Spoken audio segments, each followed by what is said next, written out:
Shalom Bapak Ibu, Saudara yang dikasihi Tuhan. Kita berjumpa kembali di Suara Firman. Bacaan firman Tuhan pasal demi pasal dari kitab Kejadian hingga kitab Wahyu. Saya berdoa semoga Bapak Ibu dan Saudara dalam keadaan baik dan dalam damai sejahtera, selalu dalam perlindungan Tuhan.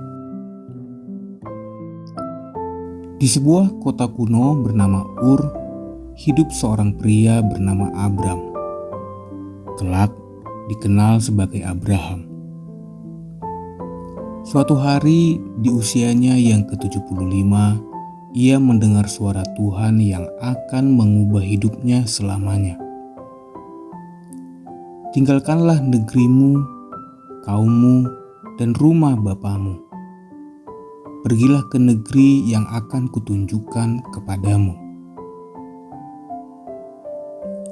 Tanpa ragu, Abram segera mengemasi barang-barangnya, mengumpulkan istrinya Sarah, keponakannya Lot, serta seluruh harta dan pelayannya. Lalu berangkat menuju suatu tempat yang bahkan tidak ia ketahui. Hari ini kita memasuki Kejadian pasal yang ke-12. Salah satu pasal penting dalam seluruh Alkitab. Disinilah Tuhan memanggil Abram, bukan hanya untuk pergi ke tanah yang dijanjikan, tetapi juga untuk menjadi berkat bagi semua bangsa. Inilah awal dari sebuah perjalanan iman yang kelak menjadi fondasi bagi 3 agama besar di dunia. Marilah kita siapkan hati dan mulai dengan doa. Tuhan, kami datang kembali kepadamu dengan hati yang terbuka. Pimpin kami dengan tuntunan Roh Kudus untuk siap mendengarkan dan memahami firman-Mu. Saat kami membaca tentang panggilan Abram, tolong kami untuk melihat bahwa Engkau juga memanggil setiap dari kami. Bukan hanya untuk menerima berkat, tetapi menjadi berkat. Dalam nama Tuhan Yesus kami berdoa. Amin. Kitab Kejadian pasal 12. Abram dipanggil Allah, ayat 1-9. Berfirmanlah Tuhan kepada Abram, "Pergilah dari negerimu dan dari sanak saudaramu dan dari rumah bapamu ini ke negeri yang akan kutunjukkan kepadamu. Aku akan membuat engkau menjadi bangsa yang besar dan memberkati engkau serta membuat namamu masyhur, dan engkau akan menjadi berkat. Aku akan memberkati orang-orang yang memberkati engkau, dan mengutuk orang-orang yang mengutuk engkau, dan olehmu semua kaum di muka bumi akan mendapat berkat." Lalu pergilah Abram seperti yang difirmankan Tuhan kepadanya, dan Lot pun ikut bersama-sama dengan dia. Abram berumur 75 tahun ketika ia berangkat dari Haran. Abram membawa Sarai istrinya dan Lot anak saudaranya dan segala harta benda yang didapat mereka dan orang-orang yang diperoleh mereka di Haran. Mereka berangkat ke tanah Kanaan lalu sampai di situ. Abram berjalan melalui negeri itu sampai ke suatu tempat dekat Sikem, yakni pohon terbantin di More. Waktu itu orang Kanaan diam di negeri itu. Ketika itu Tuhan menampakkan diri kepada Abram dan berfirman, "Aku akan memberikan negeri ini kepada keturunanmu." Maka didirikannya di situ mezbah bagi Tuhan yang telah menampakkan diri kepadanya. Kemudian ia pindah dari situ ke pegunungan di sebelah timur Betel. Ia memasang kemahnya dengan Betel di sebelah barat dan Ai di sebelah timur. Lalu ia mendirikan di situ mezbah bagi Tuhan dan memanggil nama Tuhan. Sesudah itu Abram berangkat dan makin jauh ia berjalan ke tanah Negeb. Abram di Mesir, ayat 10-20. Ketika kelaparan timbul di negeri itu, pergilah Abram ke Mesir untuk tinggal di situ sebagai orang asing, sebab hebat kelaparan di negeri itu. Pada waktu ia akan masuk ke Mesir, berkatalah ia kepada Sarai, istrinya, "Memang aku tahu bahwa engkau adalah seorang perempuan yang cantik parasnya. Apabila orang Mesir melihat engkau, mereka akan berkata, 'Itu istrinya.' Jadi mereka akan membunuh aku dan membiarkan engkau hidup. Katakanlah bahwa engkau adikku, supaya aku diperlakukan mereka dengan baik karena engkau, dan aku dibiarkan hidup oleh sebab engkau." Sesudah Abram masuk ke Mesir, orang Mesir itu melihat bahwa perempuan itu sangat cantik. Dan ketika punggawa-punggawa Firaun melihat Sarai, mereka memuji-mujinya di hadapan Firaun. Sehingga perempuan itu dibawa ke istananya. Firaun menyambut Abram dengan baik-baik karena ia mengingini perempuan itu.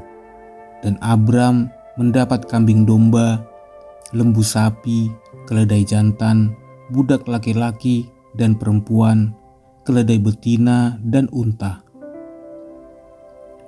Tetapi Tuhan menimpakan tulah yang hebat kepada Firaun. Demikian juga kepada seisi istananya, karena Sarai istri Abram itu. Lalu Firaun memanggil Abram serta berkata, "Apakah yang kau perbuat ini terhadap aku? Mengapa tidak kau beritahukan bahwa ia istrimu? Mengapa engkau katakan, 'Dia adikku,' sehingga aku mengambilnya menjadi istriku? Sekarang inilah istrimu, ambillah dan pergilah." Lalu Firaun memerintahkan beberapa orang untuk mengantarkan Abram pergi bersama-sama dengan istrinya dan segala kepunyaannya. Demikianlah firman Tuhan. Bapak, Ibu, dan saudara yang dikasihi Tuhan, di Kejadian pasal ke-12 ini kita melihat dua sisi dari tokoh Abram. Di satu sisi ia percaya dan taat pada panggilan Tuhan. Ia meninggalkan negeri dan keluarganya tanpa tahu kemana ia akan pergi. Tuhan tidak hanya memerintahkan Abram untuk pergi, tetapi juga memberikan 3 janji yang luar biasa. Janji keturunan, yaitu yang dikatakan pada ayat kedua, "Aku akan membuat engkau menjadi bangsa yang besar." Ini adalah janji yang tampak mustahil mengingat Sarai mandul dan Abram sudah berusia lanjut. Janji kedua adalah janji perlindungan. Di ayat 2 juga dikatakan, "Aku akan memberkati engkau dan membuat namamu termasyur." Dan janji yang ketiga adalah janji pengaruh global. Pada ayat ketiga disebutkan, "Olehmu semua kaum di muka bumi akan diberkati." Janji ini kelak digenapi melalui Yesus Kristus, keturunan Abraham. Janji-janji ini bukanlah sekedar iming-iming, melainkan kontrak ilahi yang menjadi tema sentral pada seluruh bagian Alkitab.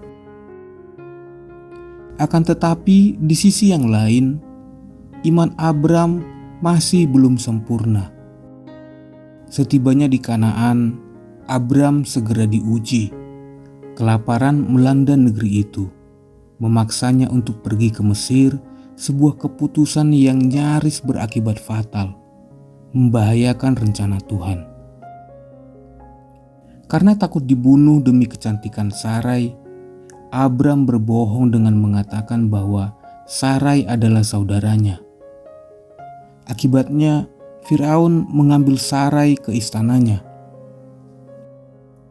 Namun Tuhan tetap setia.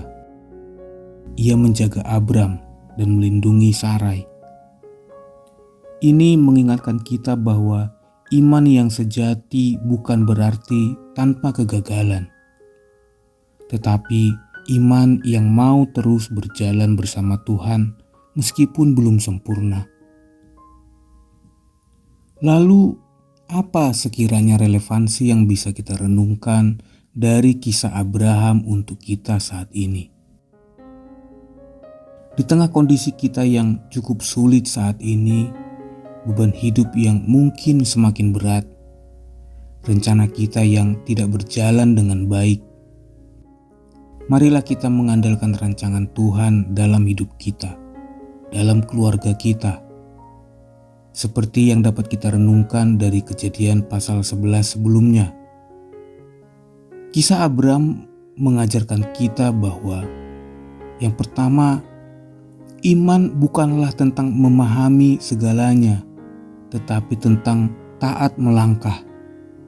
Abram tidak tahu rute perjalanannya. Seperti kita tidak tahu masa depan kita akan seperti apa. Tetapi ia percaya pada pemberi janji, yaitu Tuhan. Mari kita undang Roh Kudus untuk menuntun kita. Roh yang sedari awal sudah dibekali Tuhan dalam hidup kita. Anugerah Allah lebih besar dari kekeliruan kita. Yang kedua adalah Allah tidak membutuhkan kesempurnaan kita. Kegagalan bukanlah akhir cerita. Meski Abram pernah berbohong, Abram tetap disebut sebagai sahabat Allah. Dan yang ketiga, janji Tuhan pasti genap, meskipun membutuhkan waktu. Abram harus menunggu 25 tahun sebelum Ishak lahir. Sulit, ya, tapi kita harus percaya dan teguh pada janjinya. Marilah kita berdoa. Tuhan, Allah Bapa yang kami sembah dalam nama Tuhan Yesus, terima kasih untuk kehidupan yang selalu Engkau perhatikan. Terima kasih untuk waktu yang Kau beri untuk kami mendengarkan dan merenungkan maksud firman-Mu. Seperti Abram, kami pun ingin hidup dalam ketaatan pada panggilan-Mu. Tapi kami juga sadar bahwa seringkali kami masih takut, ragu, bahkan salah melangkah. Tolong kami untuk tetap berjalan bersama-Mu ya Tuhan, bahkan ketika iman kami belum sempurna. Bimbinglah kami untuk bukan hanya diberkati, tetapi menjadi berkat. Kami juga berdoa untuk saudara-saudara kami dimanapun, dalam tantangan dan kesulitan hidup. Kiranya dengan tuntunan Roh Kudus menguatkan hati dan iman kami untuk tetap percaya dan mengandalkan Tuhan dalam hidup kami. Terima kasih ya Bapa. Dalam nama Yesus Kristus kami berdoa. Amin. Demikianlah Bapak Ibu, terima kasih sudah membaca firman Tuhan bersama kami hari ini. Kiranya jangan lupa untuk like dan subscribe, dan juga bagikan bacaan ini agar semakin banyak orang yang dikuatkan oleh firman Tuhan. Sampai jumpa di Kejadian pasal yang ke-13, ketika Abram dan Lot berpisah, dan Tuhan kembali meneguhkan janjinya. Kiranya damai yang dari Kristus selalu menyertai kita semua. Tuhan Yesus memberkati. Haleluya.